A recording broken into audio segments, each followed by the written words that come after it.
Three, two, one. Yeah! Yes, sir. Yes, sir. Hey, man, welcome back to the channel. Today we are back with a very, very special video. We got the Slam Dunk Freestyle. Yo, hey man, we say it all the time. What a time to be an anime fan, but in this case, what a time to be a subscriber of this channel. Hey man, Slam Dunk is a very amazing anime, and it has a lot of amazing characters. But just to jump into the first topic, Shohoku is the main team. They're a very lit team. Top to bottom, even the six man is lit, Kagori. But just honing in on the starting five, how would you rank them in terms of best written characters? Okay. Off rip. Off rip. Hanamichi number one. Let's just get Yeah, that out yeah, the yeah, way. Hanamichi's yeah, number one. What are I'm we right there talking with about? you. You want to talk I'm about right there with best written characters? Hanamichi's easily one. you. Not only is he best written, but he's also S tier, Yes. and he's Yes. probably the only S tier character in this show. Yeah, No really. disrespect. Yeah, that's not even really disrespectful. The whole, like, aside from the first 25 episodes, the whole show was about basketball. Oh So it's yeah. like there wasn't like there was development on the court, but you want to talk about just anything else really. Once we got into the season, there wasn't much for a lot of characters. So I wouldn't even say that's disrespectful.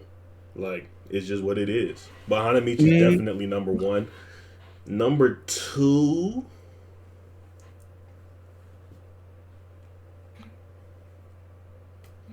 And real quick, we're gonna switch the question.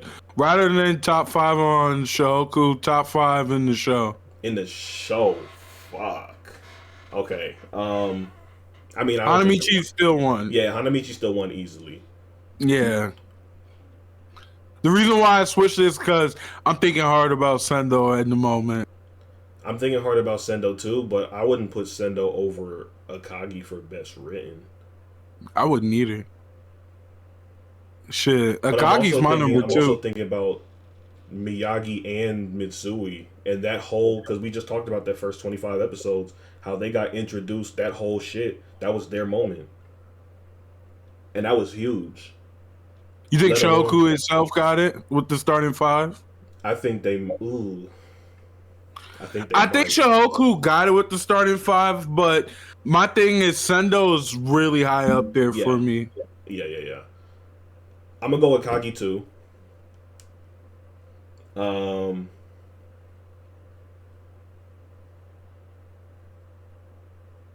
Do I go Miyagi or Sendo?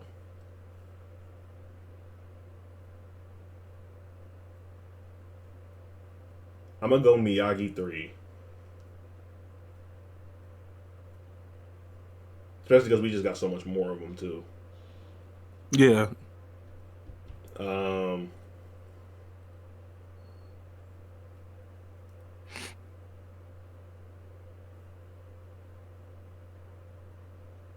I'm gonna go Rukawa for Sendo five. Okay. I'm gonna go Hanamichi 1, Akagi 2, Mitsui 3, Sendo 4, and Rukawa 5. Okay. Pretty much the And me, same, slightly different order. I respect it. Like yeah. you, I It's mean, really, you just replaced Miyagi Miyagi with with Mitsui. Sendo. Oh yeah. Like, I'm not gonna lie, Mitsui's a dog to me. His character development's ridiculous. We were literally calling him bitch boy at the beginning of the series. That nigga turned into a dog. I'm not gonna lie, he would be a lot higher and probably higher than Akagi if he progressed a little bit more. But he kind of took a backseat role as the show went on. Yeah, that's why I didn't put him up there, because like after his transform and after his development, he pretty much didn't do anything else, like character building wise. But at the Mm. same time, it's like ooh, and that's where I was kind of struggling, because it's like with Mitsui and Miyagi, it's like Tomato, ah, tomato. yeah, because I mean that whole development shit was both of theirs, but in that moment, Mitsui developed more than Miyagi did by default. Like Oh yeah. that whole arc, that was his arc. It's just we got more from Miyagi down the stretch, A little bit more, a yeah. little bit more.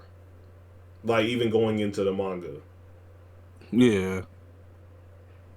I could go either way there. But yeah, I would say Hanamichi, Akagi, um, Miyagi, Sendo, Rukawa for my top five. Okay. Hey man, let us know your answer in the comments. What is your top 5 best written characters in the show? There's a lot of dogs, and Sendo is a dog ass nigga. Like, especially if you know Bald, you know he's probably arguably the best. It's just Shohoku's full of them. Hell yeah, hell yeah. That nigga's an animal. That's literally Kobe. Every time he shot the ball, I said Kobe. Mm-hmm. But just to segue into the next topic, when players get drafted to the NBA, teams are always looking at players with high upside, which makes sense because usually lottery picks are teenagers. Well, the show's full of teenagers. Slam Dunk is full of them. And when you look at our main character, Hanamichi himself, his upside is ridiculous. The nigga just started playing and he's already this good. He's already a beast on the rebounds. He can shoot wide open, even off the dribble. We've seen it. He can jump with anybody. He jumped from the free throw line. He has everything athletically that you could possibly need. His skills are developing, and we see how quickly he can learn. And even though he's missing a few intangibles about the game just from lack of experience, he still makes his presence felt on the court. But just keeping that in mind, after Hanamichi's sophomore season, would he be a lottery pick in the next draft? Hell yeah. Hell yeah. Hell yeah. He's not too far from being a lottery pick now. And you want to talk about his sophomore? Like after his freshman, because technically his freshman year is not over and he could still learn a lot about the game. When you want to talk about by the time the sophomore year is over, I'm expecting him to be extremely comped all the way from a mental department, like where he just knows the game. Because when he's locked in defensively, he's a star. I'm expecting him to be a star on offense and defense and take his game to a whole new level to where it's just like that from start to finish. And when he plays like that, he's going to be the best player in the show. I agree. And the reason why, like, I was originally going to ask, is he a lottery pick now? But when I think about what a lottery pick is, like, you're literally handing them the keys to your franchise. Like, that is the future of your team. And when you look I think there's only there's 5 lottery picks right now. Yeah, like when you look at what teams are looking for, typically it's somebody who can carry the team. Because let's be honest, if you have a lottery pick, your team is probably ass. Let's keep it straight. So you're looking for that 9 times out of 10 it's a bucket getter. It might be a defensive anchor like Dwight Howard, 4-time decoy in a row. Like it depends on what you're looking for, but when I look at that lottery pick, right now he's not there, but the rate he's progressing, low key, I don't know if I wait until the end of his next season to project him as a lottery pick. I think in off season, like, because like you said, we didn't even finish his first year. You take the rest of this year, especially who we're about to play. The niggas about to play the defending champs. Like, you take this experience for the rest of the national tournament and then add on an off season of grinding. We seen the dedication from Hanamichi. Nigga was in the film room. Nigga shot 10,000 jumpers like in a week. The brother got dedication. You give him an off season, that's a lottery pick right there. Like, and I don't mean an off season of just solo workouts, even though that's probably obviously going to be part of it. I'm talking about like, you know how NBA players, they go to the same gym and they're just running games all off season. You see the clips all over Instagram or whatever the case. Put Hanamichi in a situation like that. The last episode of Slam Dunk the anime, how all them niggas came into the gym and practiced with Shohoku. Let him run that shit all off season. That's a lottery pick right there. The amount he would grow, like I don't think that's where all the other lottery picks are in the show. Like I was saying, there's 5 lottery picks right now, and that's Sendo, Akagi, Rukawa, Fujima, and Maki. Yeah. But Hanamichi would easily be the 6th and probably the best lottery pick if he gets his shit right. Hell yeah, hell yeah. But Yeah, I don't think he needs the whole second season. Honestly, I think running that whole off season. I don't know how long the off season is a slam dunk, to be honest, but I don't think it matters. Like just getting that experience in, because the one thing that he needs is to find where he fits offensively. He has the tools to score, but he doesn't know where he specifically fits in an offense. And if he finds that, it's over. So Yeah. I think it's before the second season, honestly. Hanamichi would be a lottery pick. But let us know in the comments. After Hanamichi's sophomore season, would he be a lottery pick in the NBA draft? Hell yeah, let us know in the comments because that's a very interesting one. But just to segue, we talked about two lottery picks from the last topic. Both of their names were Kagi and Sendo. They're both dog ass niggas. And like he said, a lottery pick is someone you want to build your team around. So just keeping that aspect in mind, who would you rather build your team around, Akagi or Sendo? You know what's crazy about this? I had the same question. Damn, Like the really? exact same question, actually. Like, Mm.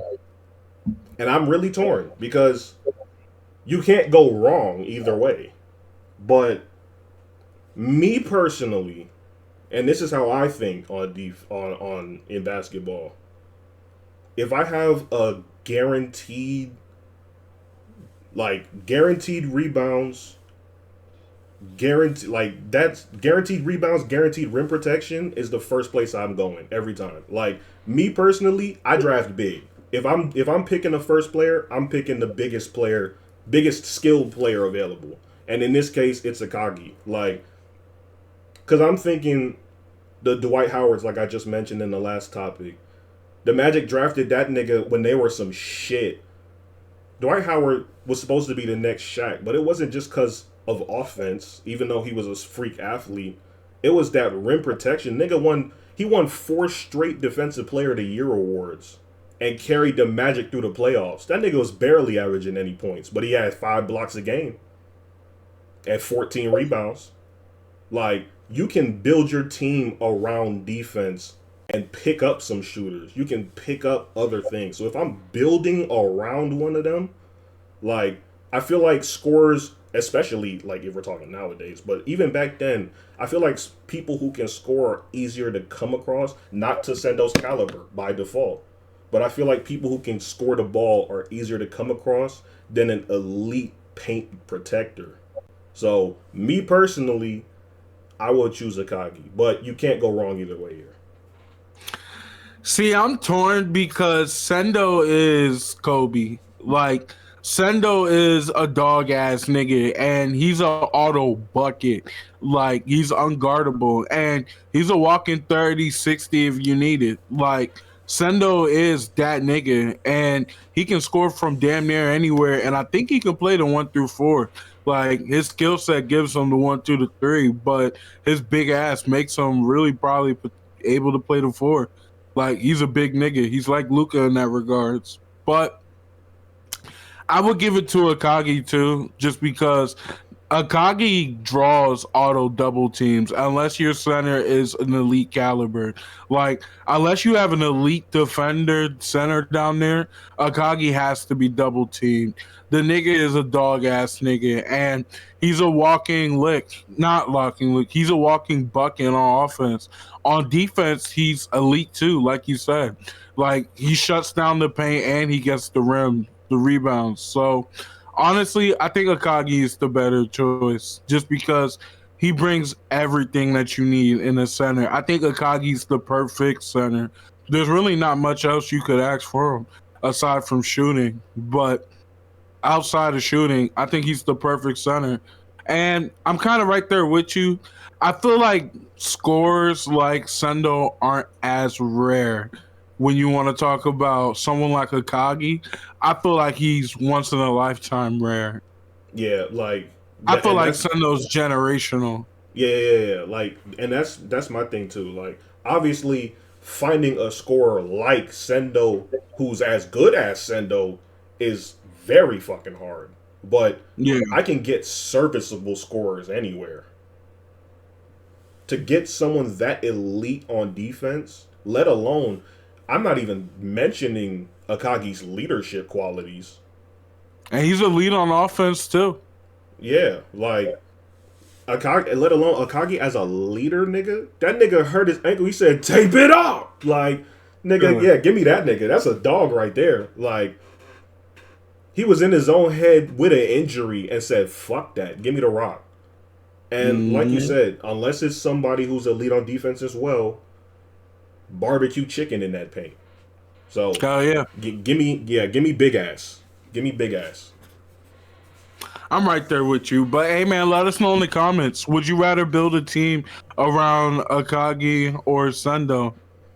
Hell yeah, definitely let us know. Definitely let us know. Because I'm sure the answers will vary very much.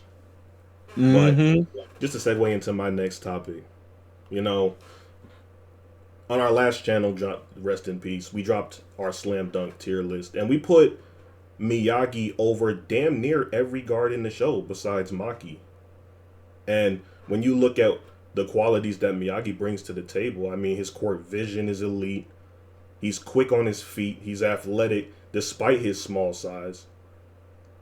Like, he has a lot of things that you will want in a point guard. But as we got further into the series, the one thing that kind of diminished for me personally is his mentality. Like, the way that he regards himself in comparison to these other elite guards. Like, he wasn't banging with him already. He beat Fujima. Almost beat Maki despite being like a whole foot smaller. Obviously, Maki got off, but like, you did your thing in that game.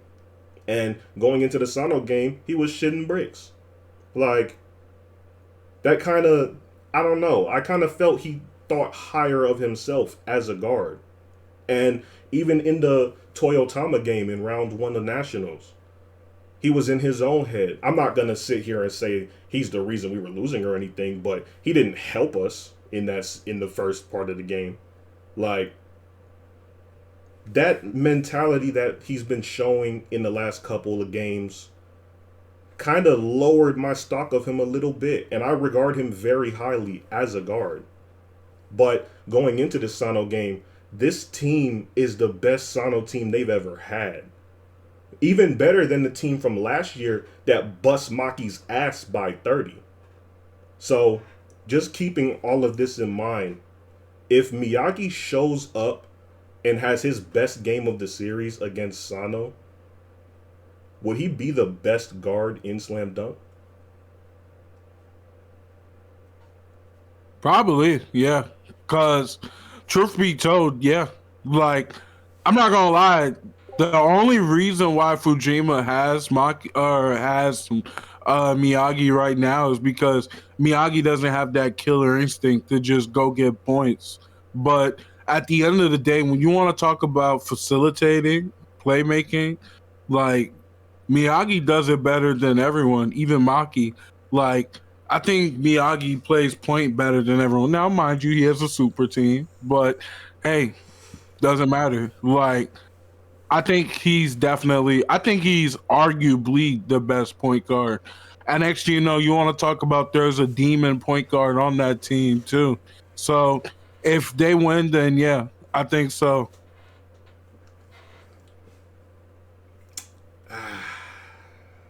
I don't think his mentality is that shit. Like, I think he's just in his own head, but he's shown more of a dog mentality throughout the 100 episode plus than a scary mentality. Yeah, that's true. That's true. I will say, like, and even in those instances where he starts off the game rocky or whatever the case, or in his head or whatever the case, he's shown the ability to bounce back countless times. So, and that was really only one game.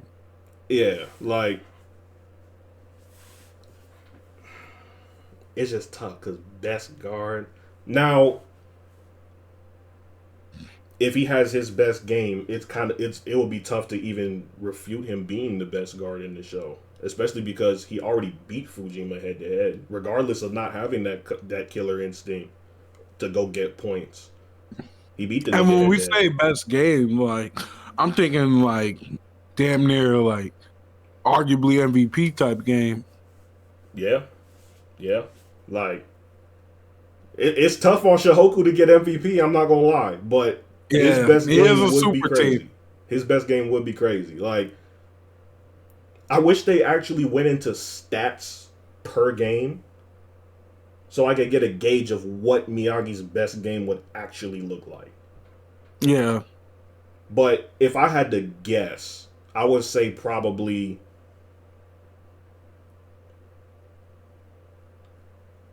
I'm gonna say 22 assists.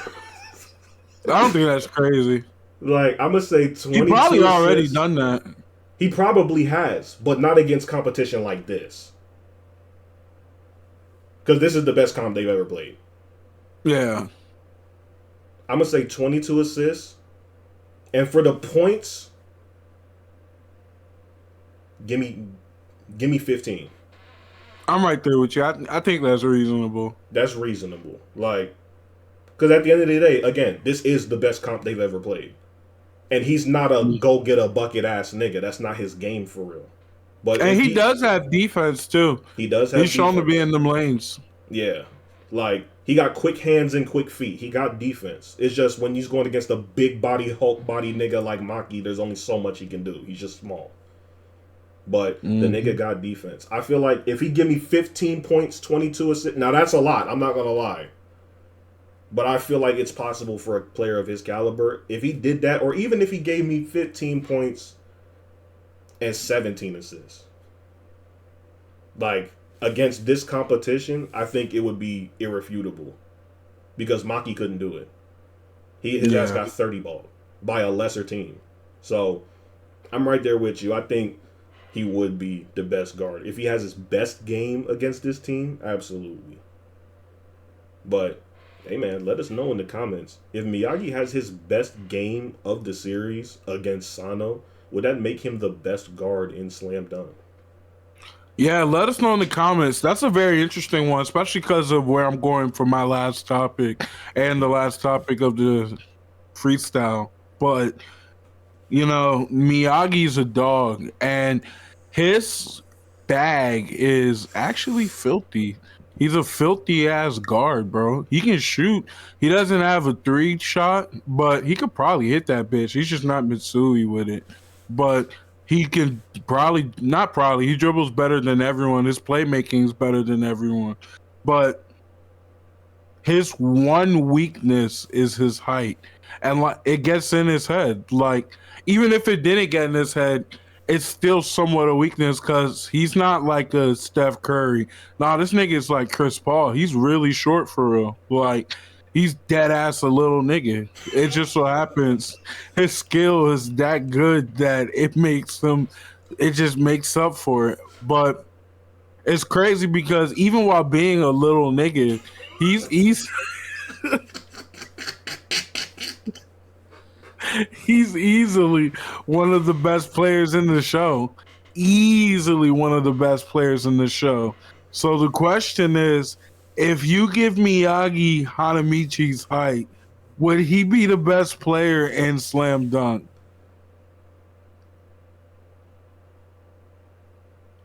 Height and athleticism. Okay, yes. Then, because I was gonna say if you only give him the height, he's just Maki. Like, and I don't think Maki's the best player at Slam Dunk. I mean, Hanamichi's taller than Maki. I thought they were about the same. Maki's like Maki's big as hell, but Hanamichi got him.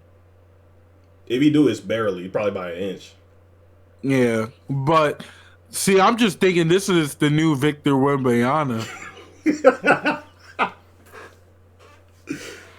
Yeah, he ain't that big, nigga, but like I think he would be top. Feel like he'd be top 3, top 5. Yeah, I was thinking he'd be a top 3 player in Slam Dunk. If he was that big, like without the athleticism. If you give him the athleticism, he's the best player. Yeah. But without the athleticism and just Hanamichi's height, I think he'd be a top 3 player in the show. Because you want to talk about a big guard, like they say if you look it up, they'll tell you Hanamichi's 6'2", 6'3". That's bullshit.